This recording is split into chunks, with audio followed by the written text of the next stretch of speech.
Hello everyone, আজকে চলে গেছিলাম ডেন্টিস্টের কাছে। তো আমাকে বাবা নিয়ে গেছিলো, আর ডেন্টিস্ট বলেছিল যে দাঁতের এক্সট্রা করানোর পরপরই হচ্ছে ডক্টরের কাছে যেতে। কিন্তু আমার যাওয়া হয়ে ওঠেনি, কারণ হচ্ছে আমার এক্সাম ছিল। তারপরে বাবার ট্রেনিং ছিল হায়দ্রাবাদে, তো সেখানেই বাবা মা গেছিলো। তো একা যাওয়ার সাহসটা পাচ্ছিলাম না। তারপরে বাবা নিয়ে গেছিলো আমাকে ডেন্টিস্টের কাছে। তো ডেন্টিস্টের বললো যে আমার 4টে দাঁত তুলতেই হবে। তো দাঁতে খুব ব্যথা যেহেতু করছিলো, তো ডেন্টিস্টকে বলার পর ডেন্টিস্ট এতগুলো ওষুধ দিয়ে দিল যে দাঁতে ব্যথা কমানোর জন্য। তারপরে দাঁত তোলা হবে। তারপরে আমি আর বাবা মিলে চলে গেছিলাম বাজার করতে। তো এখান থেকে অনেক কিছু সবজি বাজার করার পর মিষ্টির দোকান থেকে মিষ্টি নেওয়া হয়েছিল। তারপরে নিয়ে নিয়েছিলাম আমার জন্য গুজিয়া আর বাড়ির সবার জন্য মিষ্টি। তারপরে আরও বাজার কিছু করা হলো। তারপরে চলে গেছিলাম হচ্ছে মেড প্লাসে ঠাম্মুর একটা প্রেশারের ওষুধ কেনার জন্য।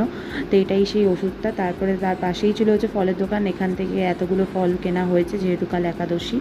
তো কলা, আঙ্গুর, মোসম্বি, তরমুজ সব কিছুই কেনা হয়েছে। তারপরে চলে গেছিলাম একটা হোমিওপ্যাথির দোকানে কিছু হোমিওপ্যাথি ওষুধ নেওয়ার জন্য।